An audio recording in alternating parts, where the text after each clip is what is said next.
Dans les rues désertes de Liman, quelques survivants incrédules osent sortir de chez eux.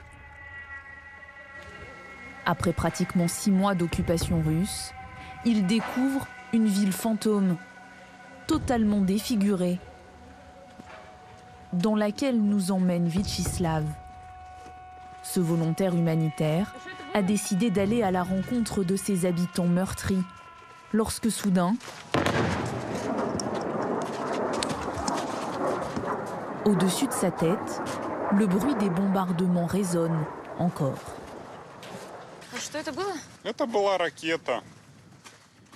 C'est un missile, ça, envoyé depuis les territoires occupés. À une vingtaine de kilomètres. Mais maintenant, je suis habitué. Sur son chemin, il rencontre Sacha. Le jeune homme, terrorisé par la présence russe dans sa ville, a dû enterrer sa grand-mère il y a 2 semaines, dans son jardin. Les Russes nous interdisaient d'aller au cimetière.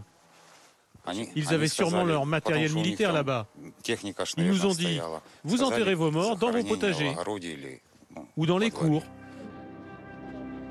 Une vie dans l'ombre, la peur au ventre. Sur les 20 000 habitants qui résidaient ici avant le début de la guerre, la majorité a pris la fuite au cours des derniers mois, laissant les Russes s'installer. Ce n'est que le week-end dernier, après d'intenses combats, que la ville a été libérée. 5 missiles ont frappé dans le jardin et un autre devant la clôture. Les vitres, les carreaux, tout était cassé. Si on n'était pas dans la cave, on n'aurait pas survécu. Dans les rues de Liman, les soldats russes avaient reçu l'ordre de résister le plus longtemps possible. Au sol, des dizaines de cadavres jonchent toujours le bord des routes. Près de 10 personnes ont été tuées ici, des soldats russes.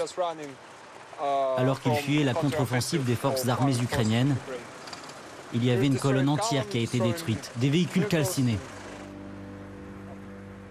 Des Russes abandonnés par l'armée de Poutine, dont se méfient les militaires et les civils ukrainiens.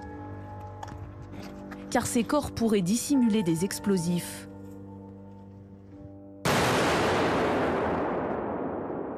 À l'entrée de la ville, des dizaines d'hommes s'occupent donc du déminage. Ils passent en revue les chars abandonnés. Chaque centimètre carré est analysé au détecteur de métaux. Une mission essentielle pour pouvoir se réapproprier la ville. Ce policier ukrainien essaye de l'expliquer à des habitants impatients de retrouver un semblant de vie normale. Ça fait seulement 2 jours qu'on est ici. On ne peut pas tout réparer d'un seul coup. Mais on sait que c'est ce que vous attendez. Car dans cette zone, aucun bâtiment, aucune maison n'a été épargnée. Dans les gravats, ce petit garçon retrouve sa chambre, ou ce qu'il en reste. Moi, je vivais ici. C'était ma maison.